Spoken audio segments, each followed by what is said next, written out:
Hi, this is Asa, and welcome to my audio experience. New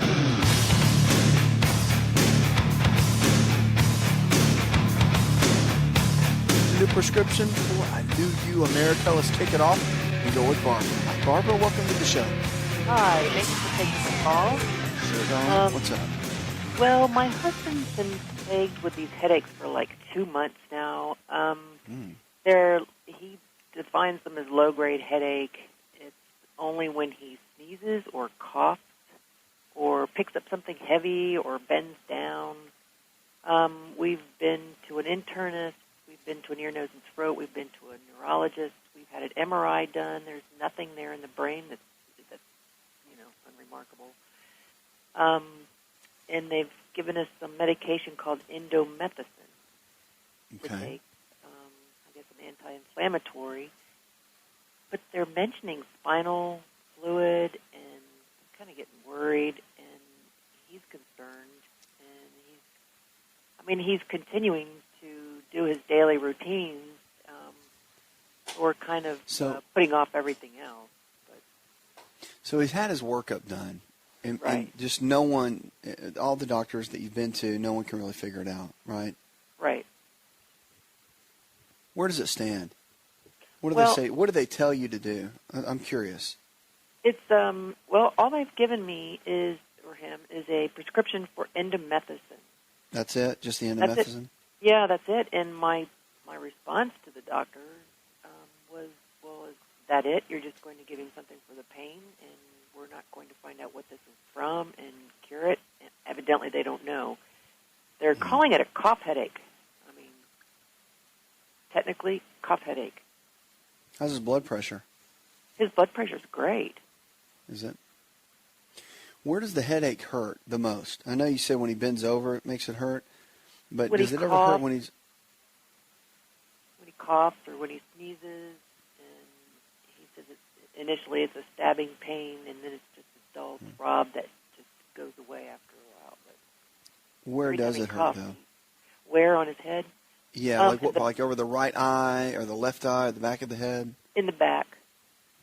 In the back, and he says something's on the side. Does he drink a lot of coffee?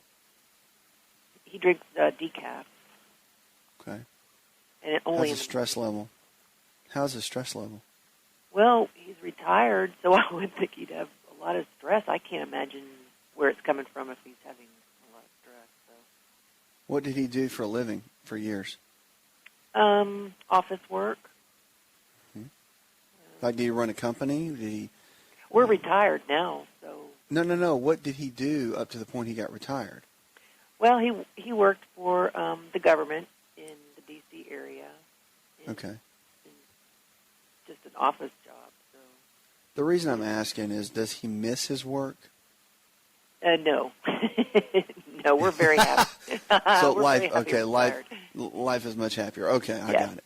And sometimes men, when they retire, it can almost become more stressful, and you can see weird things can happen in the body. Headaches, arthritis. You start getting all kinds of weird symptoms when men. That's why I'm going down that rabbit trail. Is I'm trying to figure out exactly if that we're might be the retired. case. We have a vegetable farm, and that's amazing. We do our own thing, and we're outside all day, and we eat organically and raise organically, so we can't figure this out. He's really healthy. And does he sleep all right?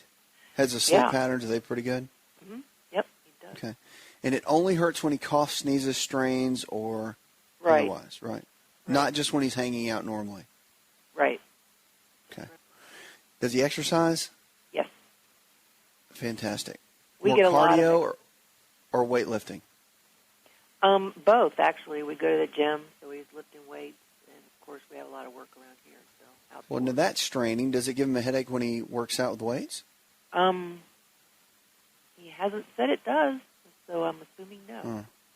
It's usually when he bends over and picks something up, which I thought initially it's your sinuses, but nothing showed up. No, I'll tell you what. It sounds to me to be more of a structural-based headache because of this. Because if the straining that would come from, say, doing bicep curls or bench press or shoulder press machine or whatever it might be, there's still some straining involved there. And if that's not giving him a headache and the the increase of blood flow from the working out and the exercising is not affecting him, that's a really good sign. So, see, those are more clues that are very, very helpful. Here's my thoughts. If it was me, this is what I would do. If he's having those kind of headaches and you've done the complete workup and the medical doctors, the physicians have given him the indomethacin and they're scratching their heads and they're just saying, well, let's see how this works. What that means is when a doctor gives you medicine and says, let's see how this works, it usually means, I'm not real sure what it is. This is my best guess, so let's just keep an eye on it. And that's not knocking it. I mean, that's just they've kind of come to the end of their rope, and they're doing the best they can. And that's a good thing because they're doing everything they can to help him. They're not being bad doctors. They're doing what they can to help. So here's the thought. Remember, there's 3 sides to the health triangle, and the body's affected by every one of these sides. All 3 sides are important, and one side affects the other. So you got the mental side, brain chemistry, neurotransmitters, subconscious mind.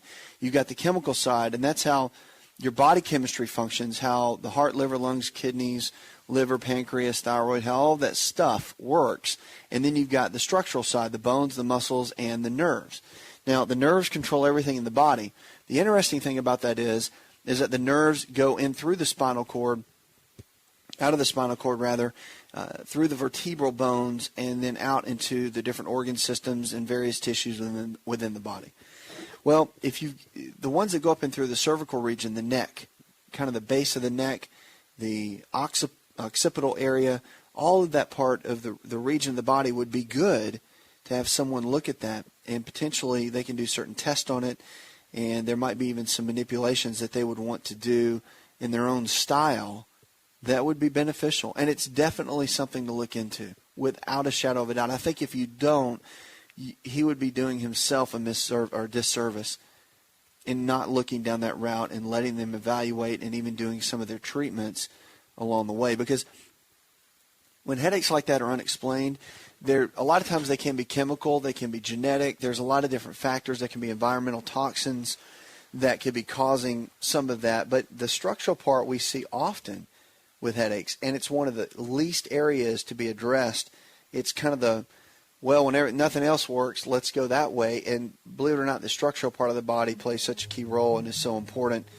It's vital for someone to look at it in that regard. So all the horror stories you hear about with people getting hurt and injured, you have a better chance of being struck by lightning than that happening. So don't let that worry you. It's actually care that is very good and that he could really benefit from, I think. So take a peek at that. Get with a DO, Doctor of Osteopathic Medicine, and keep me posted. You can always call me back on 888-283-7272. That's 888-283-7272. You're listening to the best in Healthy Talk Radio.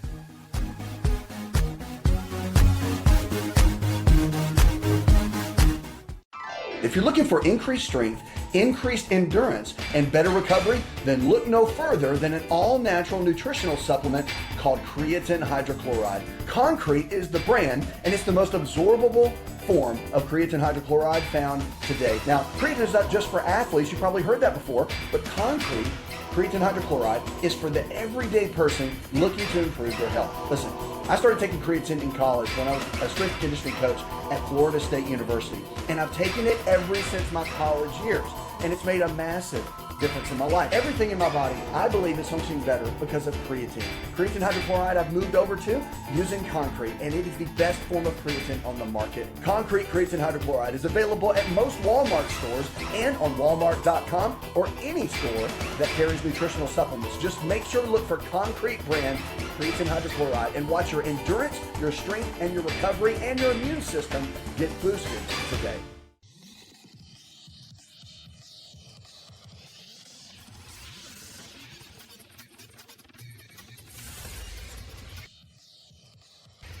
To find out more, connect with On Call Radio online at InShapeNetwork.com.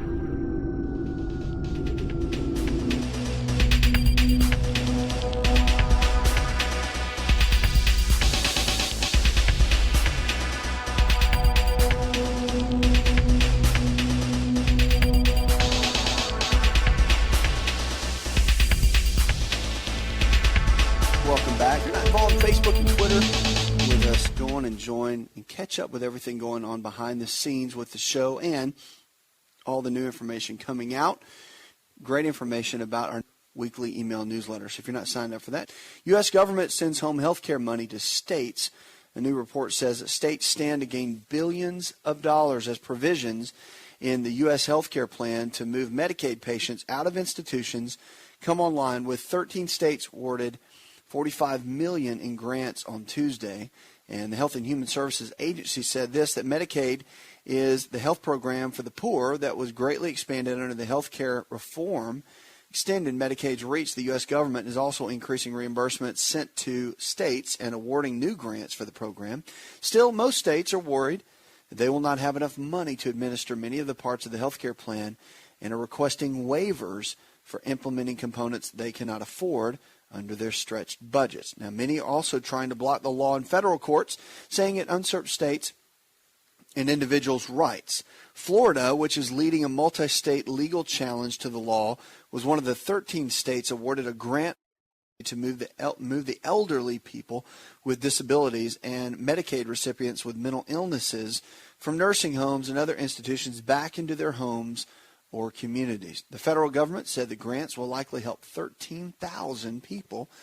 Massachusetts received the largest grant of $13.5 million, followed by Minnesota, which was awarded $13.4 million in the grants. Starting in October, states will also receive a 6% increase in the federal reimbursements for providing nurses and other home-based support to people on Medicaid. Through 2014, states could see a total of $3.7 billion in new funds to pay for attendants who help individuals with daily activities such as bathing, and also help move people by paying for utility deposits, rent, or household supplies. It's a great thing. Great thing for what they're doing with the elderly and people that are a little bit more challenged with their health care, to get them in better positions and with better care, more, I guess, care that is closer to home, so it doesn't feel so disconnected. 888-283-7272. Jason from Chicago writes in an email, which you can always send me. It says, my dad's 58 and he's just been diagnosed with congestive heart failure. Is it too late to help him? Never too late, Jason. That's the one thing. Realize that. It's never too late to help someone. It's never too late for someone to get well. It's never too late for there to be a turnaround in someone's health. There can always be a change. But the key is making the right kind of choices every single day. Now, are there genetics that play a role? Yes. Is there some damage that probably has been done with congestive heart failure that's irreversible? Yes. But it's never too late. Never too late to help someone. Never too late to walk with a health challenge with someone. It's never too late. So my biggest encouragement for you is get him started on the basics. Make sure his diet is sound. Make sure the foods he's putting in his body very good. Make sure he can handle even the smallest amount of exercise, which his doctor probably doesn't want him to do too much, but at least make sure he's doing something. Drinking plenty of water, half his body weight in ounces of water every single day. So many things he can be doing to make sure that he has the optimal health that he can have. 888-283-7272. Let's go to Josh. Hey, Josh. Hey, doctor. Good to talk with you, man. I got a question. I got a friend who she's always got really purple feet, and this just started recently. She's always had cold feet, and she just started having purple feet. Okay. And she's always got really clammy hands, kind of like sweaty hands. But I was just wondering if there could be. I've always thought about circulation. I've Googled everything I could find, but I'm just not finding enough information for me to even want to take in, as far as just from the kind of information that I'm getting from the internet. So I was just wondering if there was if you had an idea, or we could pinpoint of something, what that could be. What's her age? She's about 17. She's Mexican, and she lives in Tucson, Arizona, so it's really dry, hot. I don't know if that has anything to do with it. But No, I know what you're saying, though. No, not really. I mean, purple. Her feet turn purple. Is that something new that started, or it's been there for a while? It started about, I guess, a week ago, and they've always been really cold. And doctors have always said she's had some kind of weird problem, and they've never been able to pinpoint what it was. But this is new, so I didn't know if there was, if know anybody or have ever dealt with anybody that had that problem. Well, it just depends. I mean, does it hurt? Does it ache when it turns purple like that? Doesn't hurt. No pain at all whatsoever. Mm-mm. Has she gone to the doctor since it started turning purple? Not yet. I think she went today, but I haven't talked to her. But you haven't talked to her. Okay. Yeah, I mean, the old adage is, I mean, with extremities like that, especially more in the hands, there can be just an extreme, kind of an achiness and cold feeling in the hands. And it's typically Raynaud's, and there can be a lot of different things associated with that. But it's rarely seen in the feet. So for the feet to start turning colors, it could, obviously vascular. But if the doctors have looked at it and you don't know what they have said yet, I'd be curious to see, because I mean, again, there's one thing to say, well, they're purple and they're cold, but they don't hurt and there's no achiness or no pain to it. You just need to be able to see that. And that's where going to the doctor's office and all that is really good. But when you have circulation issues like that, she could be deficient in some things. If it came on out of nowhere, I mean, granted, she may have always had cold extremities, but it could be several things. I mean, it could be everything from red blood cells being anemic. It could be, my goodness, there's so many things that it could be. With that, rutin is really good for vessel health, and if you've got anything weird going on, it's a supplement you get at a health food store, but it's rutin, R-U-T-I-N, can be very good. And, again, with vascular-related issues, simple things. It's the simple things, like CoQ10, all those kind of supplements are very good for vascular health, can help the extremities tremendously, especially if they're always cold. And the discoloration is where the doctor's opinion is going to come in. And I'd be curious to know. If you want to email me, you can shoot it to me. Thanks for the call.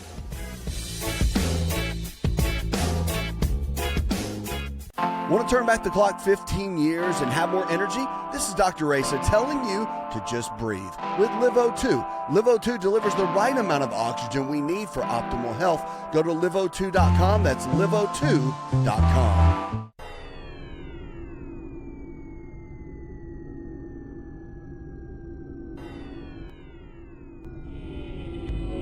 To find out more, visit the show online, InShapeNetwork.com.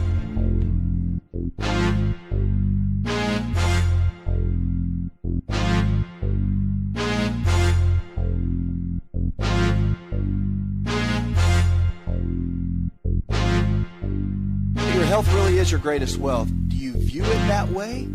Have you been given a diagnosis and you think, well, I guess I'm just stuck with this. It's what my grandma had, it's what grandpa had, and now this is what I have, and so I might as well just take it, suck it up, and deal with it. It's not true. Your health is your greatest wealth. So realize this. The body is pretty amazing. As we say in the South, pretty darn amazing. Because 80% of the health challenges we face today are diet and lifestyle related. That means that somehow, some way, we've lifestyled our way into getting sick. But the good news is, if we can lifestyle our way into getting sick, we can lifestyle our way out and get well. But you have to be willing to change. And only you can take responsibility for your health. No one else can. No one else can. No one else can take responsibility for your health for you but you. And people, that's what they always want to do. Everyone wants to take a pill, and they hope the pill is going to correct everything with their health. And it won't. It never will. And you have to be willing to make the changes every single day on your own. And you have some support. You can have friends support and family support, but no one else can take responsibility for your health but you. And that's what we're here for, to help you go from where you are to where you need to be in your health. We're going to kick it off now with Linda. Hi, Linda. Welcome to the show, darling. Hello. How are you? I'm living well. I have a question for you. Okay. I had a complete 5 years ago, and I never was put on any type of hormone therapy, and they've tried me on bioidentical hormones, and they didn't help me. They tried me on estradiol, and it didn't help me. I reckon I'm just, like you say, stuck, and I don't know what to do. I go to the doctor. My blood pressure's out of control. I don't have any type of, I don't know how to say this, my body's just not the same. And I can't do anything about it. And I don't know how to live with it. I I don't know what to do. I've tried everything, and I can't get over it. I don't know how to deal with it. I got it. Is it mostly your energy levels that you're concerned with? I don't have any energy. I don't sleep. Okay. I have the mood swings. It looks like if it was hormonal from not having any hormones, they would put me on it when they operated on me. They even took out my appendix, and I'm just tired all the time. My back kills me. Okay. I get it. Now, have you gone to your doctors, and have they done anything? Have they just told you this is it, this is the best it's going to get, or have they offered any suggestions or options for you? They will first they put me on clonazepam, and I slept 2 days on one tablet. They didn't tell me I could break the tablet in two, because some tablets you can't crush or break or chew or anything like that. They put me, I brought myself off of it, and then they put me on Prozac, and I woke up one morning after I had took the largest dose that they had put me on, and I didn't even know who anybody else was, not alone myself. I said, I cannot take this, and it's not mixing with my blood pressure medicine. Sure. Well, after that, they had tried me on the estradiol patch. They tried me on Vivel, and they tried me on another type of pill, and it didn't help me. And I think finally he just got disgusted with me. And now, that's it. since I've been without hormones all this time, my back, the center of my back up at the top, where your zero line goes, it hurts me constantly. I don't know what to do. My legs are always tired. I don't know what to do. Okay, that's all right. I understand. I know you're in a tough place. I get that. Here's kind of the foundation. When you've gone through and had a complete, like you talked about, and you've had a hysterectomy, and all of these different changes are taking place in your body, you have to kind of step back and say, okay, what is working? It feels like everything's falling apart, but what is working? And what can I do to make some changes? Because if everything feels like it's falling apart, you don't feel good, you don't have energy, you ache, you hurt. I mean, I get that. Usually for breakfast I have bacon and eggs. I don't eat the bread. Okay. If I have a snack, I'll have a piece of fruit or something like that. And for dinner, I'll have a piece of, if I fry my meat, I fry it in canola oil without any flour or anything. And then I usually have a green vegetable or maybe a salad. I don't eat a lot of junk food. That's something I don't do.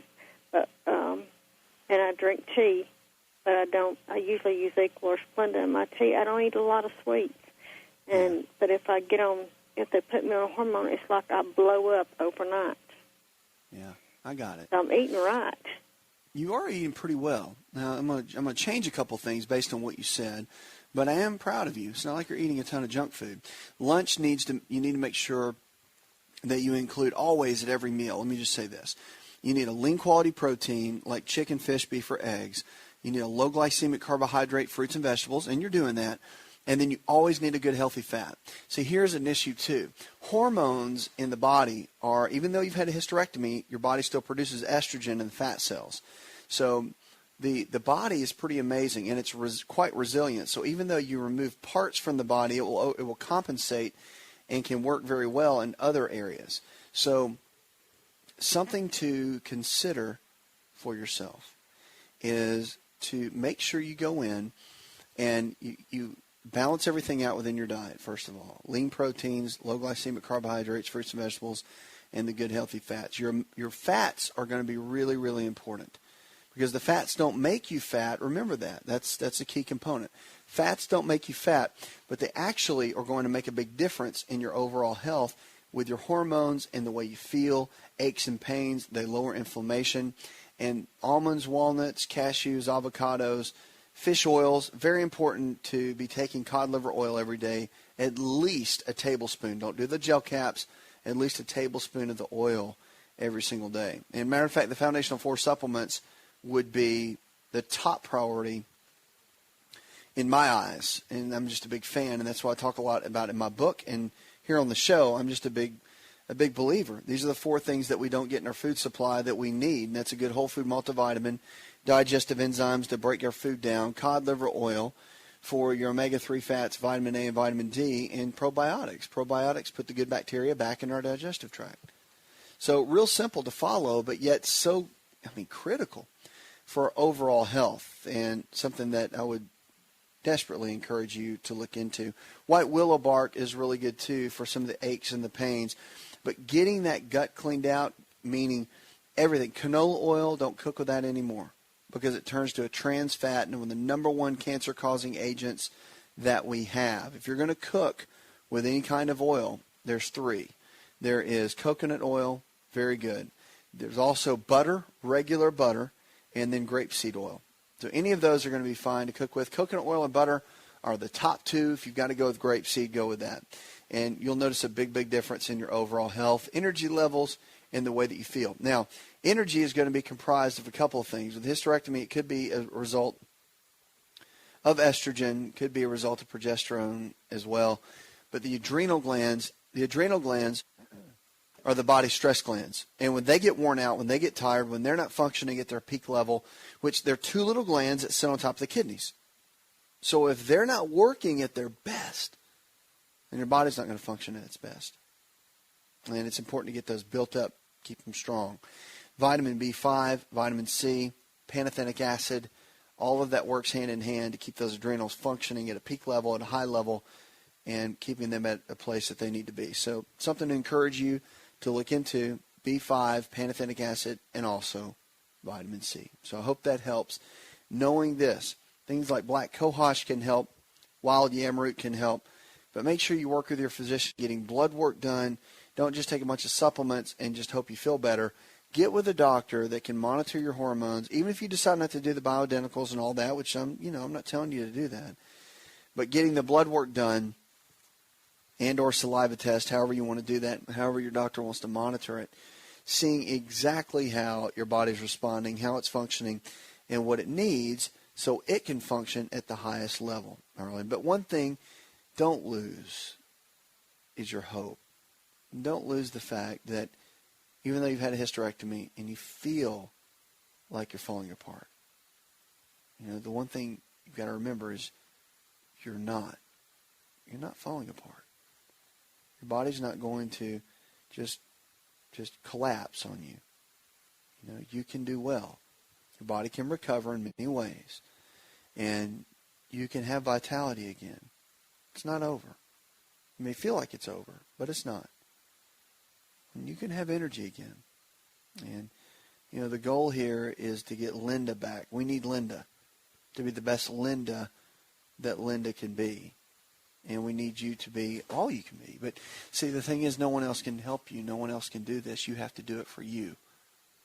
And even on the days you don't feel like exercising, you get out and exercise. On the days where you don't have any energy, you've got to tell yourself, I'm not going to let you beat me today. You have a little self-talk. That's what we always say. And people say, talking to yourself is crazy. It's not. And sometimes the only motivator we have is ourselves. It means you be a certain way, you do it, and then you have it. So be well in your mind. Do the things it takes to be well that textbook-wise that you have to do to be well. And then you'll have it. It's amazing how that works. It's more than visualization. It's about taking radical action. But just know this, you're already on a good path. Get your mind right. Start doing the things today that may be a little bit difficult and watch how your body can change.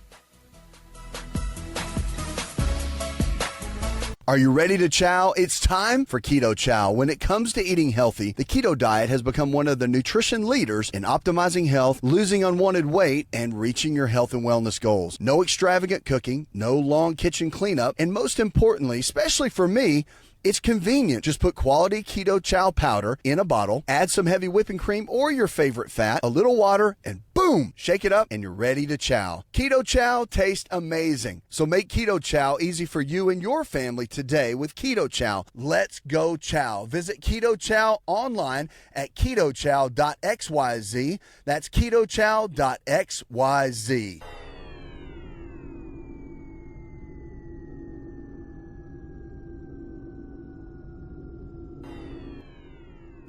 Connect with On Call Radio and watch On Call TV at InShapeNetwork.com.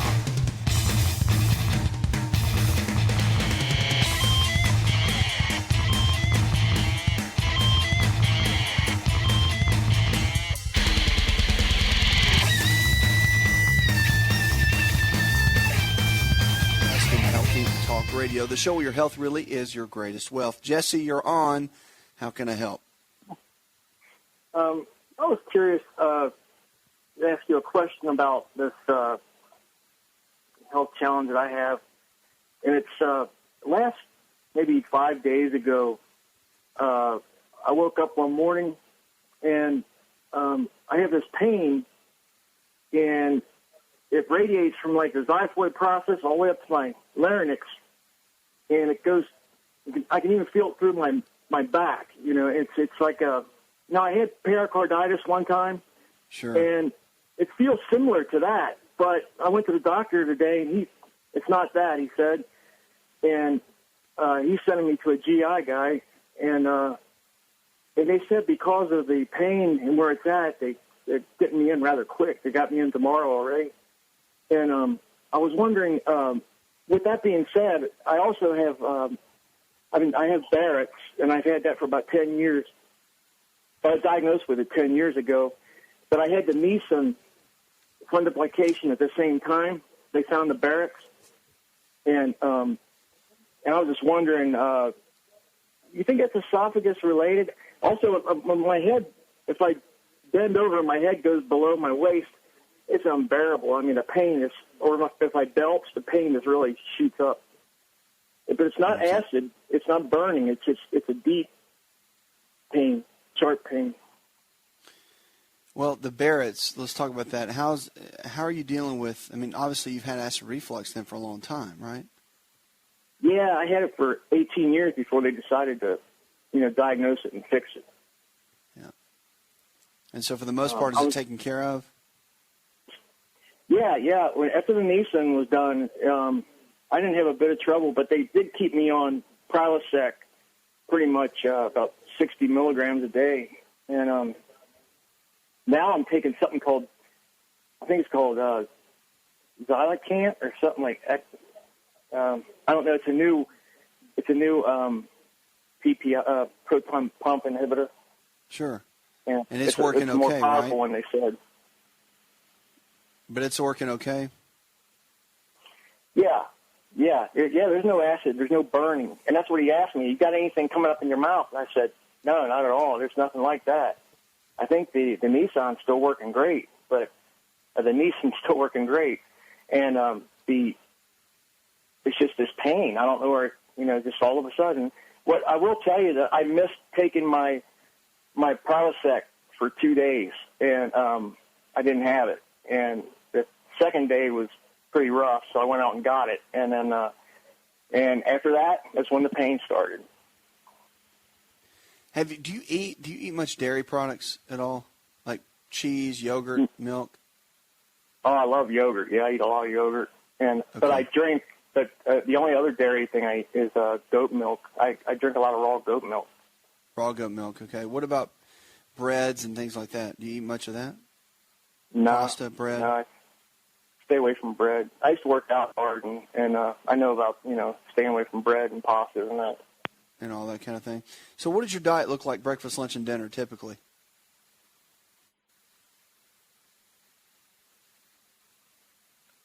Jesse, breakfast, lunch, and dinner.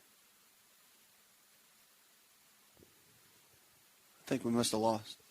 Yeah, we lost Jesse. That's okay. All right, well, here's the deal, Jesse. The bottom line is if you're not really eating gluten, which, gluten's the protein found in the breads, pasta, all the flour-based foods, bread, pasta, cereal, crackers, all of that. That's always a big key. And if you're getting that constant pain in that area, it could be still part of the Barrett's possibility. That's still some residual from that. But the other thing that you can consider in that area, if you've got the constant burning, is that possibly you don't have enough hydrochloric acid in the stomach. Betaine hydrochloride you can take as a supplement form, or you can use apple cider vinegar. That works very, very well. and you can also consider aloe vera juice and glutamine. Both of those can be very, very beneficial to when you're dealing with that sort of pain. Now, if you're having more of it, if it feels more structural, meaning you're saying from the xiphoid right there, and it is more of a kind of an achy pain through that area, which I would ask you next, I would consider going to somebody that works on the structural part of the body, bones, muscles, nerves, which would be an osteopathic physician, even someone like a physical therapist or a chiropractic physician. They all could look in that area and kind of rule things out a little bit, because if you've had Barrett's, which is a serious condition, I mean, Barrett's can turn into cancer, no doubt about it. But when you've had Barrett's and it's gone to that level, then getting those kind of pains within there can be a little bit of a challenge, but it's something that, you just gotta keep an eye on. Keep me posted on how that goes. 888-283-7272. CNN reported about how cell phone exposure increases brain cell activity. The radiation emitted after just 50 minutes on a mobile phone increases the activity in the brain cells, according to a new government-funded study. The effects of that brain activity are not known, said the researchers who called for more study. Phones that were turned off did not create the same brain activity, and the small study published in the Journal of American Medical Association was the first to look specifically at how electromagnetic radiation from cell phones affects glucose metabolism, a normal function in the brain. The brain activity means that cells are using glucose to create energy, and the brain normally produces the amount of glucose it needs to function properly. But these new findings don't tell us whether activating the cells artificially, in this case by cell phone radiation, will have a negative effect on our health. They say that simply don't know and calls for further investigation. All kinds of things I believe we're going to find about cell phones and how they're affecting our health, and probably not for the positive. And I'm the world's worst using a BlackBerry singing all day long. Puts another hour in the charts. I'd like to thank our producer, Jay Patrick. Go tell one person something you learned on this show, and together we can change the health of our friends, our families, and our communities. You're listening to the best in healthy talk radio. Did you know you could listen to the ASA RX audio experience on Spotify and Pandora? For all the ways to watch and listen, check out our show page at asarx.com/experience. Hi, it's Asa. I'm giving you a copy of my best-selling book for free to help you in your health journey today. I'll pay for the book. All you do is just cover the small shipping and handling costs. Go to asarx.com and get your free book today. This episode is over, but check episode notes for links to products and services you've heard about on this episode. Thanks for listening and subscribing. Please share the ASA RX audio experience with others and stay in touch by giving us your comment or review.